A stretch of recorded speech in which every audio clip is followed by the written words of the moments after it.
Salut tout le monde, c'est CoCoaster et aujourd'hui on se retrouve pour la toute première vidéo de mon voyage aux États-Unis à Orlando pour découvrir les plus grands parcs de Floride. Alors oui, ça fait un bout de temps que je suis rentré, ce voyage il a été fait entre avril et mai 2025. Donc voilà, ça fait plus de 6 mois qu'on est rentré, mais c'est maintenant que je me lance pour vous partager donc ce superbe voyage qu'on a fait. Je vais vous présenter vraiment jour par jour les différents parcs qu'on a fait, les différentes activités qu'on a fait et vous allez voir, c'était absolument incroyable, c'est un des meilleurs voyages que j'ai jamais fait de ma vie et que je conseille à tout fan de parc de faire. Alors dans cette toute première vidéo, je vais surtout vous présenter déjà le planning de ce qu'on a fait, vraiment ce qu'on a visité là-bas sur place. Et également, je vais vous parler de notre premier jour, du jour de voyage pour aller de France vers Orlando, où je vous expliquerai vraiment tout ce qui s'est passé, que ce soit les compagnies qu'on a pris, que ce soit comment ça s'est déroulé. Comme ça, vous allez avoir un exemple de voyage vers la Floride, de comment ça se passe. Donc tout d'abord, ce voyage, il a duré 3 semaines. Et pendant 3 semaines, on n'a fait que des parcs à thème. Bon, on avait quand même 13 parcs à découvrir, donc ça en fait pas mal quand même.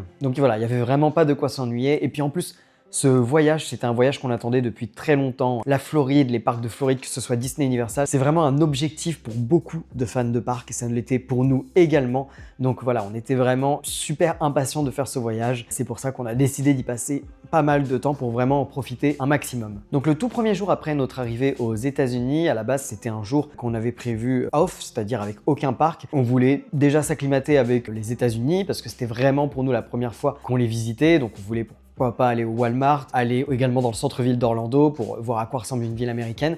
Mais il se trouve que les plans ont été changés puisque Disney World, il faut savoir qu'au moment où on y était, il n'ouvrait qu'un parc aquatique sur 2 et que le moment de la bascule se situait pendant notre voyage, mais quelques jours après qu'on soit arrivé aux États-Unis et avant qu'on commence notre séjour réellement à Disney World. C'est-à-dire qu'au moment où on arrive à Disney World, il n'y aurait eu que Typhoon Lagoon d'ouvert, alors que quelques jours plus tôt, Blizzard Beach était encore ouvert et c'était le cas le lendemain de notre vol en avion. Donc on a décidé de prendre des billets en plus pour Blizzard Beach pour pouvoir visiter également ce parc aquatique parce qu'on avait très envie de le faire et de pouvoir faire un maximum de Disney World. Ensuite, après ce premier jour, on a passé donc 3 jours dans les parcs SeaWorld, en commençant par SeaWorld Orlando. Ensuite, on a fait Busch Gardens Tampa Bay et on a fini par Aquatica, qui était un parc qui n'était pas prévu vraiment à la base. Mais vu que dans nos billets, on avait un accès également à ce parc, on a décidé de l'ajouter tout simplement à notre voyage. Ensuite, après cela, on arrive vraiment dans le cœur de notre séjour. C'est Walt Disney World. Là-bas, on y a passé 11 jours, donc ça peut paraître énorme pour beaucoup de gens, mais il faut savoir qu'il y a quand même 5 parcs à thème ouverts en même temps, du coup, vu qu'on accepte Blizzard Beach, normalement il y en a 6. Et voilà, il y a énormément de choses à faire, même à côté, il y a des hôtels à découvrir. Bon, bref, vous verrez ça dans mes vidéos. Et après ces 11 jours, on a passé 5 jours, cette fois-ci, dans l'autre gros complexe d'Orlando, Universal Studios. Et on a notamment découvert Epic Universe. Alors vu que je parle d'Epic Universe, je vais le dire tout de suite, les jours qu'on a passé à Epic Universe, vous les verrez pas dans cette série de vlogs, vu que j'ai déjà fait une vidéo sur Epic Universe qui se trouve déjà sur ma chaîne YouTube, dans lequel je vous présente le parc dans sa globalité. Donc, si vous voulez vraiment voir ce que j'ai pensé de ce parc et à quoi ça ressemble, n'hésitez pas à aller regarder la vidéo sur ma chaîne. Et si vous voulez également le visiter, avoir l'impression d'y être, il y a aussi un walkthrough que j'ai mis sur ma chaîne et que je vous invite également à regarder. Donc voilà pour le planning global. Donc comme vous voyez, c'est un planning qui était quand même assez chargé, où on a fait énormément de parcs. Je vais maintenant vous parler plus précisément de notre premier jour, du jour vraiment de départ en Floride. Pour notre vol, on avait choisi la compagnie Air Transat, donc c'est une compagnie low cost canadienne. Pourquoi on l'a choisi? Tout simplement, on a fait des comparatifs au niveau du prix et au niveau du temps. Et c'était vraiment celui qui était le moins cher et puis qui avait un temps de trajet qui nous convenait. De toute façon, on était obligé de faire une escale. Donc c'était vraiment celui qui nous convenait le plus. Et en plus de ça, j'ai regardé les avis sur cette compagnie que je ne connaissais pas du tout et elle était plutôt bien notée, plutôt bien appréciée. Donc voilà, on n'a pas hésité du tout à la prendre et honnêtement, on n'a pas du tout regretté notre choix. Donc pour ce vol, vu que c'est une compagnie canadienne, la correspondance se faisait donc à Montréal. Donc on avait un vol de 8 heures à peu près de Paris à Montréal. Là-bas, on avait une correspondance d'environ 3h30 et ensuite on avait pour finir un vol de 3 heures de Montréal à Orlando. Mais vous allez le voir plus tard dans cette vidéo, tout s'est pas forcément passé comme prévu. J'en profite pour ajouter une précision. Pour aller aux États-Unis, vous avez besoin d'un ESTA, donc c'est une exemption de visa. C'est quelque chose qui se remplit assez rapidement sur internet. Vous répondez à quelques questions et vous avez la réponse assez rapidement pour savoir si oui ou non vous pouvez aller aux États-Unis. Mais il faut savoir que dans notre cas particulier, vu qu'on faisait une escale à Montréal, on devait également remplir une sorte d'équivalent de l'ESTA pour le Canada qui s'appelle l'AVE et qui est la même chose puisque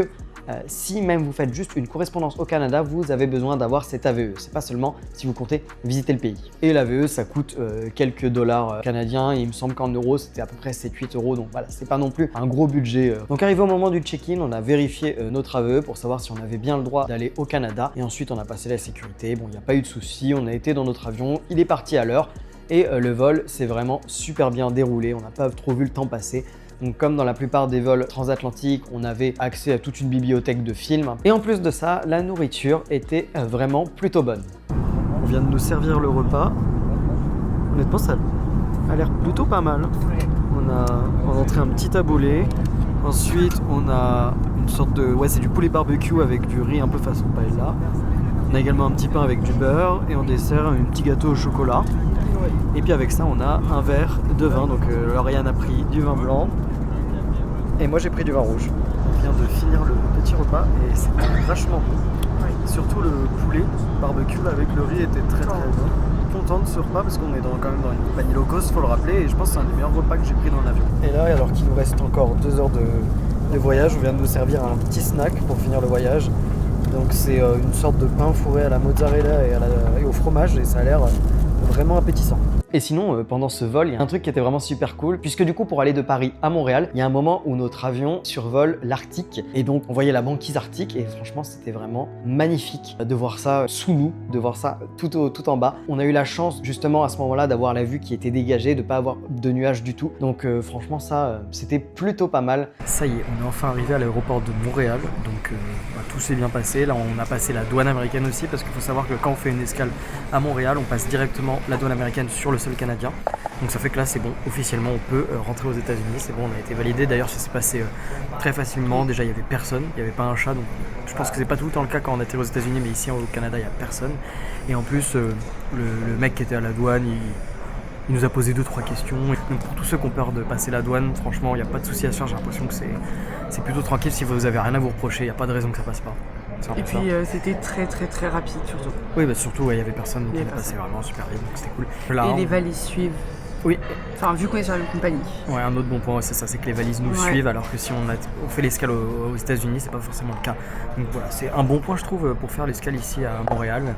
Et donc là, bon, on a un peu de temps à attendre, du coup, on s'est posé et puis on s'est pris un petit Starbucks. Et c'est pas cher le Canada. Hein. Je pense qu'aux États-Unis, les prix, ça va nous faire un peu bizarre, mais par contre, au Canada, au contraire, là, on s'est pris pour moins de 10 €, une boisson à frappuccino plus un petit sandwich, franchement très abordable et ça fait plaisir. Et puis en plus de ça, on s'est laissé tenter après par une poutine, hein, parce qu'on est passé devant une poutine, on s'est dit ah, on est quand même au Canada.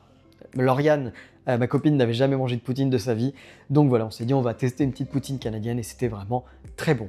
Donc à ce moment-là, pas de souci, notre vol est annoncé à l'heure, on arrive devant la porte d'embarquement. Ça nous fait plaisir parce qu'on voit que sur l'écran, ça nous annonce qu'il fait très chaud en Floride, hein, il nous annonçait je sais plus 30 ou 31 degrés. Donc voilà, ça faisait très plaisir. Tout se passe bien, on embarque dans notre vol, on monte dans l'avion. Donc là, notre avion arrive sur la piste de décollage. Et là, il stationne un petit peu trop longtemps. Même vraiment trop longtemps, c'est-à-dire qu'on ne bouge plus pendant un certain temps. Et au bout de 10-15 minutes, le commandant nous apprend qu'en fait, il y a un petit souci au niveau des freins, il y a un voyant qui s'est allumé devant lui, et que du coup, la maintenance va venir voir ce qui se passe sur notre avion pour voir ce qu'on fait. Donc on attend, et là, quelques minutes après, la réponse tombe. Notre avion ne peut pas partir parce qu'il y a un souci assez grave au niveau des freins, enfin quelque chose qui nécessite du temps. Donc voilà, il n'y a pas le temps de corriger ce problème avant qu'on puisse partir donc aux États-Unis.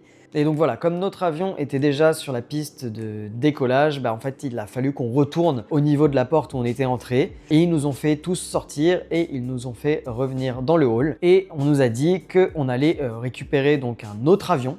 Donc ça c'était par contre l'avantage qu'on soit avec Air Transat et qu'on soit à Montréal, vu que Montréal, en fait, c'était l'aéroport principal de Air Transat, vu que c'était une compagnie canadienne. Donc forcément, ils avaient plusieurs avions disponibles dans cet aéroport-là, donc ça, c'était un gros avantage qu'on avait. Donc ils nous ont dit qu'un autre avion allait venir et qu'on allait monter dans cet avion. Cependant, ce serait pas avant minimum 2 heures, hein, parce qu'avec toutes les histoires de planning, tout ça, fallait que la porte se libère. Bon, bref, on avait 2 heures de plus à attendre. Donc là, pour la faire courte, faut savoir qu'à la base, on devait partir à 16h20 de Montréal, donc heure canadienne, et au final, on va partir à 19h45. Donc voilà, on va attendre 3h45 de plus, donc en tout on aura passé plus de 6h30 à l'aéroport. Donc voilà, voilà, c'était quand même assez long. Mais au final, par contre, un truc qui était très bien avec Air Transat, c'est qu'on nous tenait au courant assez régulièrement de l'avancée. Donc on restait un petit peu ensemble et on lui disait attendez, là l'avion il est en train d'arriver, des choses comme ça. Voilà, on n'était pas dans le flou et le capitaine était là pour nous dire je vous assure, on va aller à Orlando ce soir-là, parce que nous on avait qu'une seule crainte, c'était que le vol soit complètement annulé et qu'on ait à dormir à Montréal. Donc voilà, ça nous aurait un peu cassé nos plans, surtout pour le lendemain pour Blizzard Beach. Et puis même, c'est toujours dommage d'avoir ce genre de soucis. Donc heureusement, on a pu prendre notre avion donc à 19h45. Je vais pas vous mentir qu'on était absolument épuisés parce que pour nous, dans notre tête, avec le décalage horaire, il était déjà 1h45 du matin, vu qu'il y a 6 heures de décalage. Donc là, pendant ce vol de 3 heures, donc qui s'est passé de nuit, on essayait de dormir. On n'a pas trop réussi. Le vol s'est quand même passé plutôt rapidement, vu que la plupart du temps, on fermait les yeux. Bon, c'était quand même assez compliqué, mais on est quand même arrivé à l'aéroport d'Orlando à 22h30. Et là, par contre, on était content, on était vraiment heureux enfin d'y être. Donc comme je l'ai dit, on avait déjà passé la sécurité américaine, donc ça s'est passé assez rapidement. On est sorti de notre avion, on a pris une sorte de petit tram, parce que les terminaux de Orlando sont assez dispersés. Et en fait, il faut prendre des sortes de petits tramways, de petits monorails qui vous amènent au hub central, où il y a ce fameux hall. On voit le grand drapeau américain qui se dresse au plein milieu du hall. Et voilà, quand on arrive là-bas, on est content, surtout qu'il y a les boutiques Disney, il y a une boutique Universal, il y a aussi une boutique SeaWorld.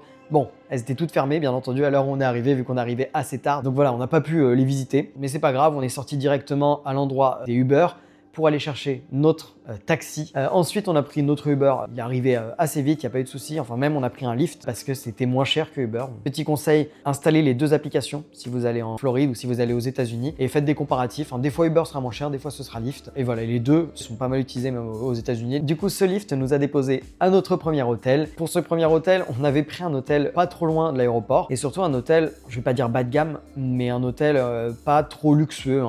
La nuit avait pas coûté si cher. C'était, je crois, dans les $60, $70 peut-être, pas cher pour la Floride. On s'était dit que s'il y avait eu un souci dans notre vol et que par exemple il y avait un vol qui avait été annulé et qu'on n'arrivait que le lendemain, on aurait été très déçus si on avait pris un hôtel, par exemple un hôtel de parc, un hôtel Disney, un hôtel Universal ou un hôtel comme on va avoir le lendemain. Voilà, ça nous aurait fait mal au cœur de perdre une nuit dans un de ces hôtels-là. Donc voilà, on s'était dit, c'est pas grave, c'est notre première nuit aux États-Unis, on est là juste pour dormir, on serait crevé, on aura fait notre voyage. Donc voilà, on avait pris une sorte de petit motel. Par contre, il était pas fou. Il était pas fou, je le conseille pas. C'était très vieillot. Il y avait une odeur dans la chambre un peu de lait caillé, c'était pas fou. Bon, heureusement, on n'y a passé qu'une nuit. On est arrivé là-bas, il était minuit. Donc nous, dans notre tête, il était 6h du matin, heure française. Sachant qu'on s'était levé à 6h du matin la veille, en fait, ça faisait 24 heures qu'on était donc réveillés. Même si on avait somnolé un peu dans l'avion, ça faisait 24 heures qu'on était réveillés. Donc on était absolument morts. Donc on s'est écroulé dans notre lit. Même si on avait quand même un petit peu faim, puisque on n'avait pas mangé depuis la poutine en fait à Montréal, qu'on avait mangé alors qu'il était à peu près 15h, heure de Montréal. On n'a pas vraiment eu de repas du soir, on va dire, mais en tout cas, on était quand même très heureux d'être à Orlando pour commencer dès le lendemain notre séjour de rêve dans les parcs floridiens. Donc voilà pour la fin de cette première vidéo de notre séjour en Floride. Alors je vous rassure, à partir du prochain épisode, il y aura plus de vidéos de moi dans les parcs, ce sera même quasiment que du vlog, parce que j'ai un peu plus filmé. Mais j'avais fait quelques plans donc, de ce premier jour, donc je les ai intégrés à cette vidéo. J'espère que cette première vidéo vous aura plu. N'hésitez pas à me poser des questions sur mon voyage si vous avez tout simplement des questions, notamment sur comment se rendre aux États-Unis. J'essaierai d'y répondre le mieux que possible. En tout cas, si cette vidéo vous a plu, n'hésitez pas à y laisser un commentaire. N'hésitez pas aussi à mettre un j'aime sur cette vidéo. Et surtout, n'hésitez pas à vous abonner pour être informé des prochaines vidéos qui vont sortir de mon voyage aux États-Unis. Et également, je vous invite à me suivre sur Instagram. Donc mon compte Insta, c'est CoCoaster, donc comme la chaîne YouTube avec 3-du-bas après. Ça vous permet d'être informé en direct de quand je me rends dans des parcs. Souvent, j'essaie de faire le plus de stories possible. Et également à la une, vous allez pouvoir voir des stories de mon voyage aux États-Unis. Donc voilà, ça vous permet d'avoir une petite preview de ce qu'il va y avoir dans les prochaines vidéos. Moi, je vous dis à bientôt pour la prochaine vidéo qui sera ma découverte du parc aquatique de Disney World, Blizzard Beach.